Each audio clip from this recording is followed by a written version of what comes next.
My name's Aaron. Welcome back to my channel. How are you? I'm fantastic and I'm doing really well. And today I'm viewing Herrera Tuberose, which is making me think of Hooray Tuberose. So I'm going to call it Hooray Tuberose by Carolina Herrera, New York. So this is £215. It is a brick. Don't really say much. It says a creamy floral. The fragrance is sensual and intense, buoyed by tuberose combined with a sweet orange flower and vanilla. It's unisex day and night, and it's noble and elegant, so I love it. Do we have our bottles of Hooray Tuberose? Are we engaged with the higher self? Let's get testing. So first off, I'm going to try and do this a little bit more if I can, if I remember. I bought you a little sample of tuberose, so I'm going to show it to you and I'm going to tell you a bit about it as I show you it.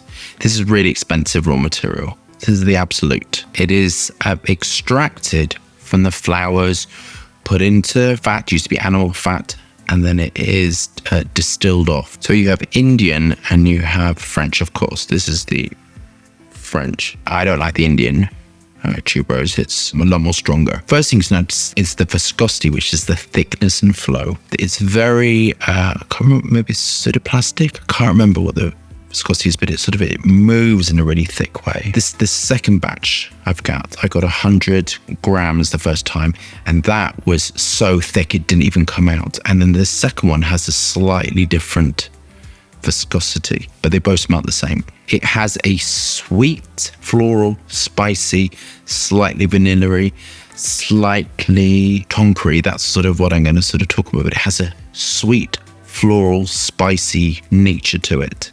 Slightly earthy nature to it as well. A bit honey-like as well. You have to get good quality absolutes. I have some cheap tuberose, which I used when I was developing my tuberose fragrance. And then when I went to scale it up, I used the more expensive. This one, I think 50 grams is about £1,000. When I was making my fragrance, I used over £2,000, £2,000 to £4,000. I can't remember how much. And that's scary.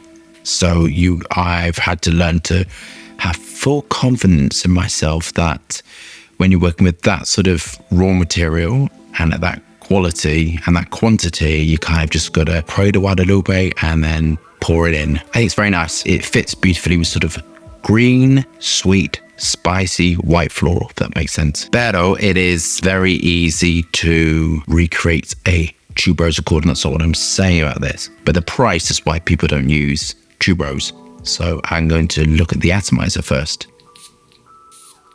Lovely, wide, dispersive, very, very nice atomizer. Plastic O cap. Okay, let's apply the fragrance. So when you are assimilating tuberose like raw materials, you would support, so within Perfumer, you wouldn't just pour the tuberose in and that's it. You would support tuberose with tuberose accord, and with rose you would support rose with a rose accord to give support to the raw material. You wouldn't put it in there, you see. But this is all in my opinion. I'm just giving you my opinion, talking sort of freely.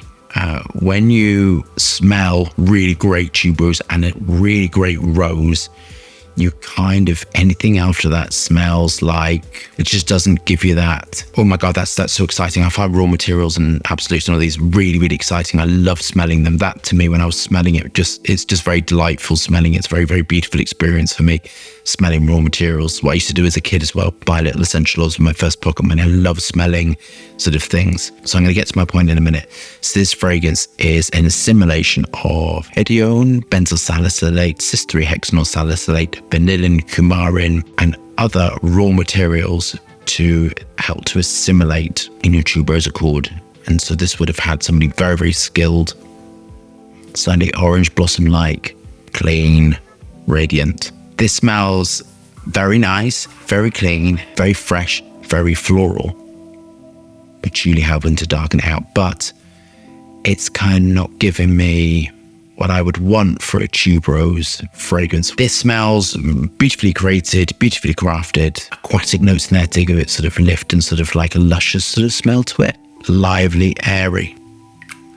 But when you smell tuberose, which to me smells exquisite, soft, sweet, green, spicy, earthy. I really love, love the smell of it. There's a honey note to it as well. You can assimilate those notes into it, but if it's not that, it's not going to give me, it's not giving me that.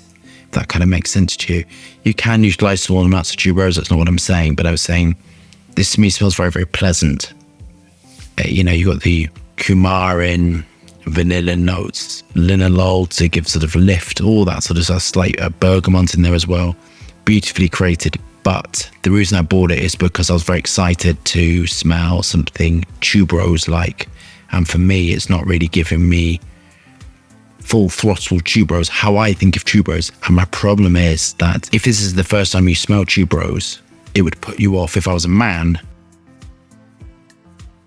I would not buy this because it smells, in my opinion, very feminine, slightly older, which is not a problem at all. That's always been my problem with tuberose. That Creed one did that for me as well. It just smelled old. It smelled old, whereas tuberose smells really beautiful. There's something very, very beautiful about authentic tuberose, and that's always my problems with tuberose fragrances. The Tom Ford one was the same. When you were assimilating a lot of aroma chemicals with sort of small amounts of naturals, leaves me wanting more, doesn't give me the full tuberose experience.